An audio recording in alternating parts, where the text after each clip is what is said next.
Happy Friday, everybody, and welcome to your favorite Mad Men podcast, Made Man, where today I just finished watching Season 6, Episode 3, Collaborators. Hey, everybody, it's Friday, and it's not nighttime, and you're hearing from me. Isn't that amazing? Be perfectly honest, I would have watched the show Friday night, tonight. But my wife got a text. This couple wants to go out to dinner with us. And we're actually going to get there. Unlike the dinner in this episode, the four of us are going to get there. And the nice thing is if two of us weren't able to go there, the other two wouldn't still have dinner and wouldn't be secretly having an affair behind everyone's back. That I can guarantee you. So why don't we just get right into it? This episode starts off in suburbia. Oh, wonderful suburbia where Pete and Pete's wife, who I don't even remember, Trudy, are looks like they're finishing up a dinner. They had their new neighbors over. Two married couples who, for some reason, find Pete attractive. There's something I'm missing. Whereas, like this Pete, who looks a little smarmy, and I don't even think it's just the guy. I think it's the way the actual actor portrays him. Excuse me, this arrogance, this smarminess, plus the receding hairline. Now, I mean, are we serious? And these two women are like taken by him. Oh, he's this young advertising executive, and they're like talking about, I can get you. He's like, have you seen Hair? And I can get you. It's a very sexually provocative, with marijuana smoking in it, and I can get you tickets. And the wives are like, oh, that'd be great. He goes, let me give you she goes, I'm afraid to come into the city. Well, I can rest assured I can get you into the city. And, I can buy you a hot dog. I'm like, what the F is this guy talking about? Meanwhile, Trudy's talking to the two husbands, and they're flirting with her, talking about, would you dress up like an Easter bunny with a little cottontail? And, we should go skinny dipping. This neighborhood's a bunch of freaks. And he ends up giving Pete ends up giving the two neighbor wives, his business card, which has, I don't think it's his business card as much as it's his apartment card, if you know what I mean. And Pete's just like living in suburbia. And meanwhile, during this episode, a lot of things around the Vietnam War are happening. I don't remember the details, but there was a news report that broke in, and then Pete was watching a clip of Johnny Carson, I believe. I think that was that night. The Tonight Show, where they were going to have Jim Garrison in to talk about the JFK assassination. If you remember the movie JFK, Jim Garrison was the Kevin Costner character that did the whole investigation. But he said, but first we need to go via satellite for 15 minutes to give you an update on the war. Meanwhile, Don is in his elevator. There's a lot of elevator acting in the show. And Don is getting in his elevator, and one floor down, the door opens, and there's the good doctor with the good doctor's cheating wife. And they're talking about money, just kind of, bantering, arguing. She doesn't go to work. And they're like, oh, hi. He just kind of walked into a conversation. They get in the elevator, and the doctor's like, oh, yeah, I'd give her money, but I feel like she just sends it straight to our kid. Don't worry, though. We'll have the money for the dinner Wednesday, because I guess he's taking them out to dinner. That's the dinner I was talking about. And Don's like, you know what? I left my cigarettes upstairs. He presses his floor. The doctor gets off at the bottom. And then when the doctor leaves, Don presses the 16th floor, which is the floor of Mrs. Doctor, who I do not know her name yet. Linda Cardellini is the actress. The Collaborators. There are a lot of collaborators in this show, in this episode. And the first of which is Don and Dr. Wife, who I'm not gonna know her name, so I'm just gonna keep calling her Dr. Wife. Goes right back upstairs and says, you know what? Let's have sex. Doesn't that sound like a wonderful idea? She's like, yes, I believe it is. And we get some flashbacks, which we haven't had in a while.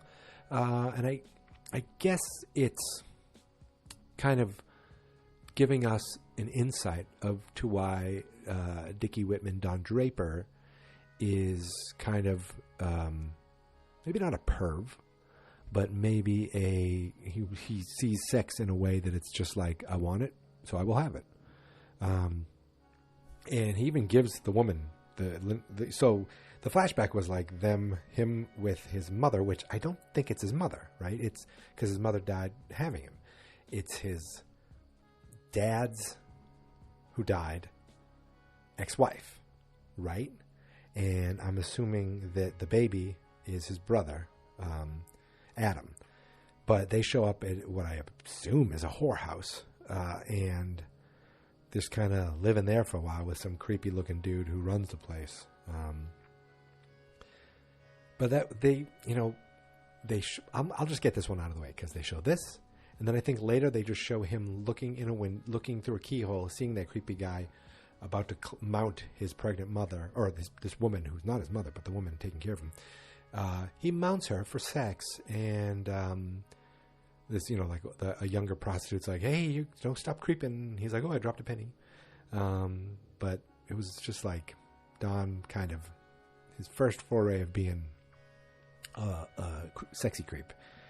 And when we cut back, he's with I guess he's in the maid chambers with the doctor wife. And he's like, oh, at least I got something done today. Something good happened today. Excuse me. We then cut over to Peggy over at her new job with her new minions.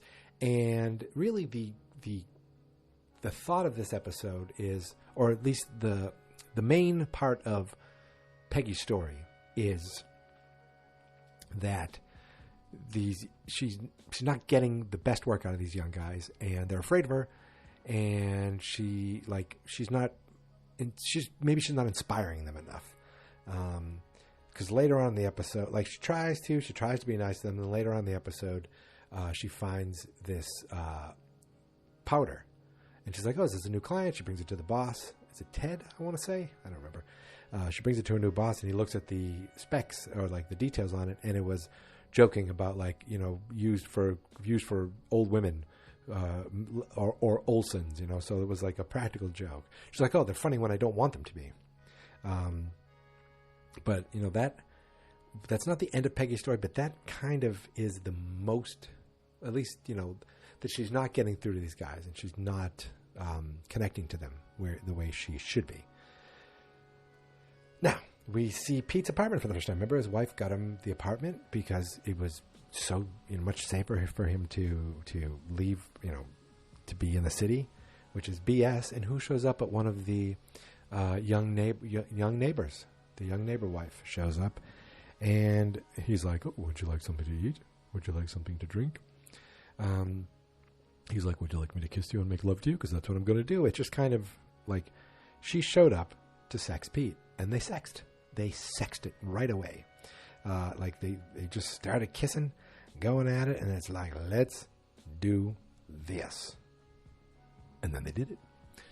We cut over to the office. And there's two things going on in the office today. Two clients. We got Heinz and we got Jaguar. Heinz, the big thing is that they're talking to one of the reps, one of the guys who runs Ketchup. Ooh, Ketchup is the big deal. And he got brought in by the other guy who does oils and baked beans, kind of the lesser stuff for Heinz. But he's connecting them with the guy from Ketchup. And Ken's excited, and Don's pretty excited. And the guy's like, look, he tells that new guy, Bob, don't take any notes. I'm not here officially. This isn't a handshake. This isn't a real meeting. It was nice to meet you, though. It was nice to just kind of talk to you a little bit because, we're excited for what you did with baked beans. They leave, and the baked beans guy is, pissed off.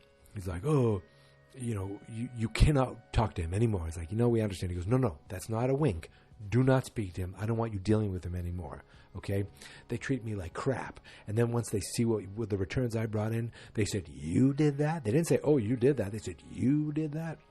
So this guy feels like he's being treated like a garbage, and therefore he's holding personal vendetta that he's like, if you so much as spit in his direction, I will pull everything I have out of your business. And they can't afford to lose Heinz Baked Beans. So they can't go after Heinz Ketchup, which is really just a big giant waste of time. But the guy's just, I don't know why he even brought them there. Maybe because that guy, he has to do what the ketchup guy says. I don't know. Don was a little annoyed. Ken was apologetic because he thought there was something more coming out of it. That was really it for Heinz. I feel like they talked about it. They were annoyed by it. That Heinz guy is annoying. Over back at the Pete apartment, it was actually kind of funny. She's like talking, and she's kind of, getting all, she's getting a little too connected. She's like, oh, you're out of toilet paper. I should get you some. And he's like, yeah, I need to get back to work. Can we hurry this along? He just wanted to get in and get out. That sounds right. That doesn't sound right. Now, back at the apartment complex, we see Megan talking to the maid because the maid forgot to do this, or the maid forgot to do that, and the maid's been screwing up. Megan's very upset, and in walks Dr. Wife just as Megan fires the girl. She fires the maid. Megan starts crying. She's been really upset, and Dr. Wife is like, oh, I'm so sorry. She goes, why don't we? And Megan's like, I'm just not feeling good, and she said, why don't we go upstairs?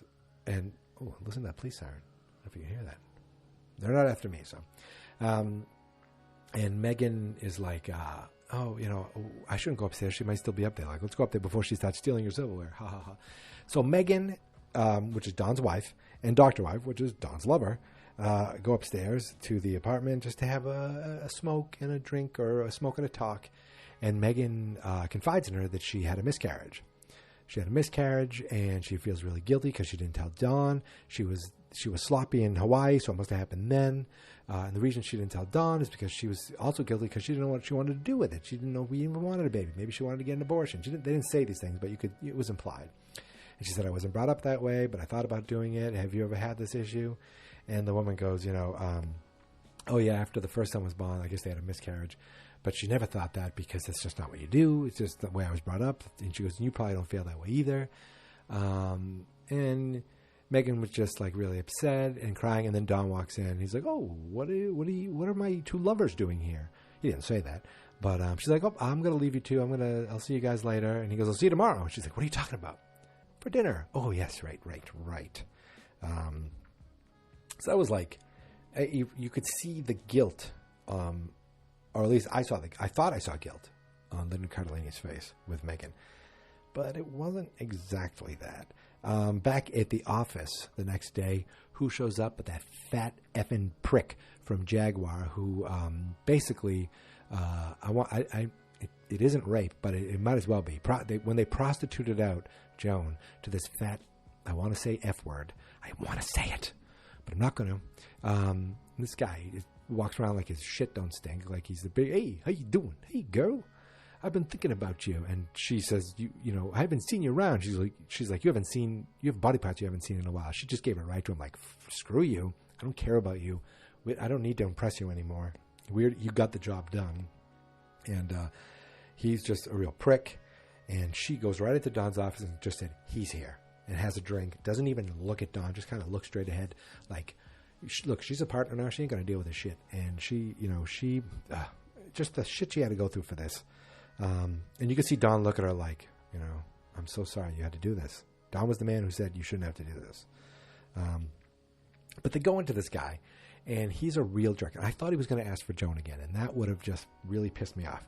But what he did ask for was, he's selling Jaguar, and he's glad they got Jaguar, but he needs more people in the door. They need to focus more on local advertising, which Don thinks is a stupid idea.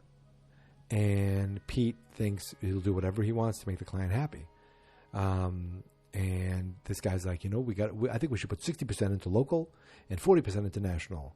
And he all he cares about is himself, not the company. So Pete's like, smiling and glad handing. That's what Pete does. Dawn didn't even want to deal with it. And that other guy, Bob, was just kind of there. But Pete was, he's like, just got to do what the client wants. And it's annoying. But believe me, Dawn does exactly what the client wants. It's nighttime over at Peggy's office, and Stan gives a call. Either she calls Stan or whatever. They talk to each other. They just, as they do, they're just kind of hanging out. Stan's giving gossip from the other side. He actually told her about the Heinz stuff, and I thought that might come back to bite them. So in walks Peggy's boss, and she's like, "Oh, I gotta go." And he's like, "Oh, it's okay to have personal calls. It's after 5. You should be able to do that." She goes, "Oh, he's just a friend from the old place." He goes, "Oh, it's funny what's going on there." And she mentions it too. And he's like, "Oh, it's always funny when the place you leave isn't doing as well. It's always a nice feeling." But she said, "Oh, Heinz is having trouble? Oh, they'd never leave. They'd never leave over there. But will they? Dun, dun, dun. We'll get there. Because it's war. It's war." So Don comes home from work, and he's like, "All right, let's go out to dinner." And Megan's in a house coat, saying, "I don't feel good. I'm going to stay home. I'm going to go to bed. You please go have dinner. I want you to have fun." And it's like, what's going to happen. What's going to happen here, right? So we cut over to the Campbell house, and they're hanging out watching TV, and there's a frantic yelling and screaming at the door. They run to the door, and who's there but the woman, the neighbor that Pete had bedded in his apartment. And she's all beat up and bloody. And you hear the husband out there going, "You can cape her." So the husband is an asshole and beat her up. And they took her in, and they're like, "Oh, I'll call the authorities." She's like, No, please don't. And they're trying to look for places for her to go. When Trudy leaves the room, Pete looks at her while he's trying to call for a hotel. He looks at her and he said, "What did you say to him?" Not like, "Oh my God, what did he do to you?" It's, what did you say to him to make him do this to you? Like, it's your fault. Pete is garbage. And luckily, he gonna get what's his. So it ends up that they do find a hotel for her, and he's like, "I'll call you a cab." She's like, "Nonsense, I'll drive you." He goes, I understand. He didn't want to drive her. He didn't want to be with her. He's like, "I did what I did, and it's over with." But Trudy leaves the room. She's like, "I want to be with you. Come drive me to the hotel." She just really still wants to sleep with him. Like, she's a cuckoo bird herself. But Trudy ends up taking her to the hotel, and Pete's just left alone being like, "What the hell?" Meanwhile, wow, I'm flying through this. I feel like I'm talking extra fast. Anyway, we cut over to dinner, and it is the good doctor, the doctor's wife, and Dawn, and they're at this fancy Italian restaurant where they have a good name there, and they spend a lot of money, so they don't want to lose that money. So when the doctor gets a call away to hospital to do surgery, he's like, "You need to stay. You can't leave. We can't leave now. I don't want to lose my foot in this door. Order for 4." Jokingly, they didn't order for 4, and now it's just Dawn and Doctor Wife left alone in this restaurant to have a romantic dinner together. So they small talk, bitter banter. She's like talking about, she mentions something about Megan and what are we doing? They seem nice. I like being around them. How can we do this? But Dawn's like, "This is what's going to happen." And he goes, "I don't even think about it. This is what's going to happen. I'm going to take you. I'm going to take that dress off. That's what's going to happen. And you want to eat, so they order dinner quick, and that's exactly what happens. They go upstairs, and they make sweet love. But she also says to him, I don't know why I'm jealous. I don't want to be jealous. Let's just enjoy this. We can't talk much because then it doesn't feel as French or something, but she was getting jealous of Dawn's wife, Megan, which annoyed me because I'm like, you shouldn't even be in this picture. And Dawn's like, "All I want is you. All I think about is you." I'm like, Dawn, you have Megan. What is going on? How is this happening? Why are you ruining this? You have a good thing, you son of a bitch. Geez, I feel like I'm talking about most of what else happened. So they go, they do the loving, and Dawn comes home from dinner, and Megan's there waiting for him, and that's when she tells the truth. And it's actually a nice conversation. Don's like, I want to do whatever you want. And she says, I didn't want to tell you because I didn't know what you wanted to do. He goes, you should have told me. I'm like, Don, you hypocrite. Yes, you should have told me. But it's almost like they're talking about children. I don't know if that's going to happen. I have no idea. But she's like, I don't know if this is, something you want. Should we have that conversation? He's like, I'll have that conversation if you want to have that conversation. So maybe they're going to try to have kids now. I don't know. That's great. Wonderful. Yeah. Bring another baby into a soon-to-be broken home. Yeah. So we go back to the Campbell house the next day, and Pete's like, hey, hello, good morning. Well, I'm off. And she's like, Trudy, this is my moment where I'm like, Trudy isn't blind, and she isn't oblivious. And she knew what was going on. And it seems like she's always known what's going on. She's like, you couldn't keep it to yourself. Seriously, she's our neighbor. He's like, I don't know what you're talking about. She said, I got you that stupid apartment. I tried to, to keep you, to say it was to keep you safe or whatever, and just try to turn a blind eye. And I don't know what you're insinuating. She goes, it's over. And I was like, yes, Trudy, yes. And Pete's like, what are you talking about? You want a divorce? She goes, no, I'm not going to be a failure. I don't want you in this house. So she's kicking him out of the house, but I guess they're staying married. I don't want you within a 50-mile radius of this house. I don't want you, was it peeing anywhere between a 50-mile radius? Something like that. 500 feet? I don't know. But she kicked him out of the house, and I loved it. And he goes, I don't know what you're thinking of, but you're going to go to sleep alone tonight, not even knowing if it's true. Like, he didn't deny it. He just says, you don't even know if it's true. Like, what? I hate Pete so much. I hate him. Cut over to Peggy's office, and we get to the guy comes in and goes, hey, just want to let you know, this is everything we have on Heinz. See if we can come up with something, because maybe we're going to meet with them. She's like, what are you talking about? She goes, well, they're going to be meeting. They're going to be taking meetings, and no one really knows that. She goes, yeah, but I told you about that. She's like, my friend told me in confidence. She goes, yeah, but he's not your friend. He's the enemy. And you could see that this guy is like business. It doesn't matter how you get the information. You got the information that they're taking meetings, so we got to get in on those meetings. And Peggy, you could see there was hesitance. You could see maybe a crack in the armor where she's like, maybe this isn't the right place. These guys aren't connecting with me. I like being the creative, not working with the creative. She talked about Stan. She goes, you liked working for me? He goes, I worked with you. And now this boss doing this, which seems a little underhanded, but is it? I don't even know if it is. The only reason I think it's underhanded is because Peggy got the info from Stan, and Stan didn't mean to, do anything. He was throwing around just gossip with her. So I don't know. I'll see what that ends up.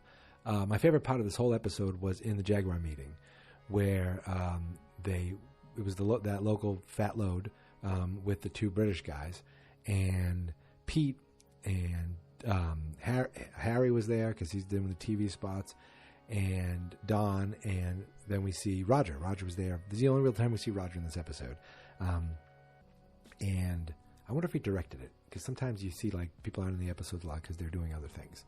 I'd have to look back and see that, but who knows? So Pete's like, the guy's like, what were you saying about like the local thing? Wasn't that something you were telling me about, Pete? Like bringing it up because this guy wanted it to be the advertising guy's idea because they're the ones that are so persuasive because it's fat load. Just wants what he wants and doesn't care how he gets it. And Pete's like, yes, we were thinking about, gearing towards the consumer, the people who buy the car. And Don goes all out and does exactly what this guy asked for, but does it in such a way that this guy knew that he was doing it underhandedly. Or maybe he didn't know. Maybe he just thought he was bad at it. But he was doing it in a way that it made the British guys be like, well, we don't want that. Don's like, no, this is great. Because we want to focus on the guy in New Jersey. We want to focus on the guy, the little man. We want to why don't we make flyers? We can really focus on local people, radio and flyers. And he goes, we can try to get that guy who, it works for used cars. Doesn't it work for used cars? He says to the fat load, Herb or something like that. And he's like, yeah, it does. Yeah, it does. And the British guy was like, well, we don't want it. Thank you. And Don's like, all right, too bad. Don goes into his office. Oh, Pete yells at him. He's like, what were you doing with that? He goes, I gave him exactly what he wanted. He goes, you didn't, do that, blah, blah, blah. Don's like, I don't care what he thinks. We're going to give in to the client every single time. That's stupid. Roger said something like, that was a really good job of self-implosion. That was well done. Don's like, I don't know what you're talking about. It was kind of great, actually. That Don, even though his professional life is, to me like a 2, his home life is like a 2, his professional life is like a 9.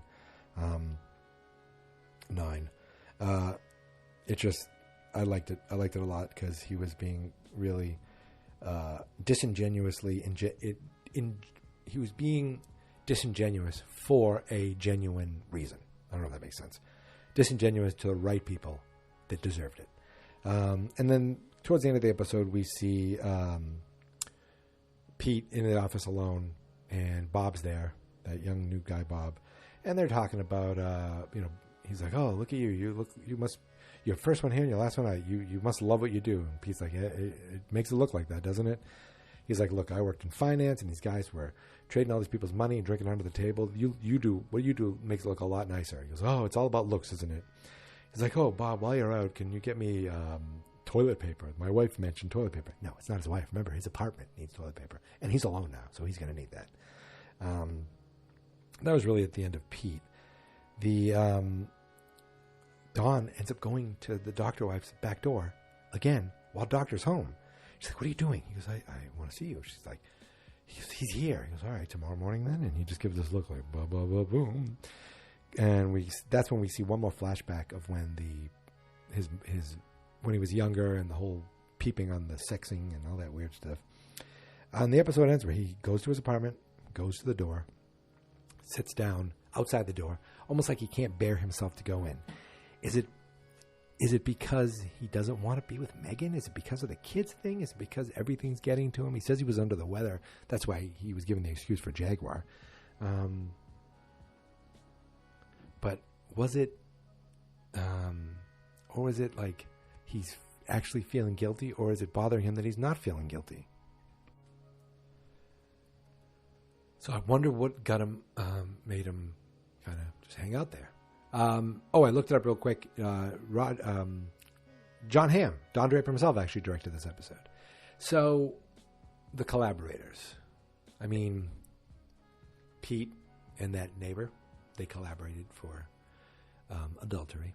Don and Dr. Wife, they collaborated for adultery. Pete and Don were going to be the collaborators for... And this Jaguar to pull this kind of ruse over the national guys to make them focus on local spots. It didn't go quite well, but that's seemed kind of like that was happening. Peggy's boss and Peggy maybe they're collaborating to kind of swoop Hines in. The Hines guy was being a collaborator himself, kind of going behind the scenes and trying to see if he could meet with a new business, even though he didn't have the meeting. So a lot of collaborators in this episode that is titled Collaborators.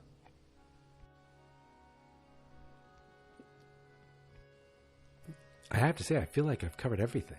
And it's weird because I didn't talk that long. I've had episodes where I talked twice as long. We didn't really get, any Roger in this episode, except for one moment, one little line. It's always great to see him. Harry we saw for a second. Joan we had for a couple minutes. She had some good, strong minutes. Pete, got to bang his neighbor, but he also got kicked out of the house. So ha ha ha ha ha. Stan might have accidentally helped his competitors, and if Peggy takes advantage of that, we'll see what happens with Stan. I don't know, but and of course Don's banging the neighbor. I mean, really, what else is new? It's like sometimes you put on Mad Men. It's like, oh, which guy is cheating on his wife more today? Is it Roger? Is it Don? Or is it Pete? Oh, look, it's Harry. He's there too. I still have faith in Ken. So, my goodness, am I done already? It's really windy out. It's weird because it's going to be November. It's Halloween night, and when I'm recording this, I mean, what are you talking about? It's Friday. It's November, and it's it's like warm out. I don't even have the heat on, and I have to have windows open just to like stay cool. I mean, cool as in the temperature. I'm always cool. But there's a nice breeze coming in, so you can hear it a little sometimes. Ooh, that feels good. I didn't go on the back deck because it's kind of rainy too. So trick-or-treating got postponed for 2 days, which really stinks. My nephew's getting his tonsils out tomorrow, and the trick-or-treating got moved to Saturday, so I don't think he can participate now. So he's probably pissed. I think I'm done. I don't know. Sometimes I'll just throw in a little something that has nothing to do with Mad Men because that's me. The Made Man. Well, not quite yet. I'm trying. I'm almost there. You know where you can find me on Twitter? It's at MadeManPod.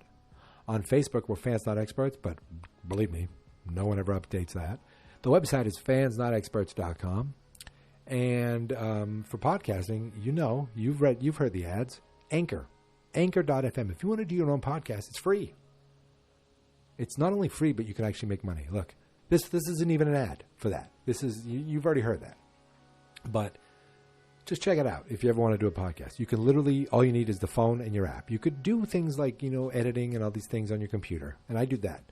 But if you want to, you could have a podcast tonight with your phone. It's pretty awesome. And that's anchor.fm/mademan. If you want to check out us directly there. You can subscribe on iTunes, Spotify, anywhere podcasts are available. If you're just listening to us for the first time, that's weird. This is a random episode to do that to. But please subscribe, and I wouldn't say even leave a podcast review because I don't even know where you do that anymore. I don't even know if iTunes exists anymore. So I just want to say thank you very much for listening. I just wrote a song about listening. Well, thank you very much for listening. This episode is all done. So now it's time to go from my normal speaking voice down a little bit. And a little bit more. And finally, down here, where I can say to you, I want to thank you for listening. And I want to thank you for coming along on this journey with me. A journey made of drinking alcohol, smoking, wearing ties, selling advertising, and sleeping with women who you are not married to. Ladies and gentlemen, my name is Mike. This show is Made Man, and I want to thank you for coming along on this journey as I strive to become a made... I'm going to cough. I blew it. I can't do it. A made... I'm selling pigs in space. A made man.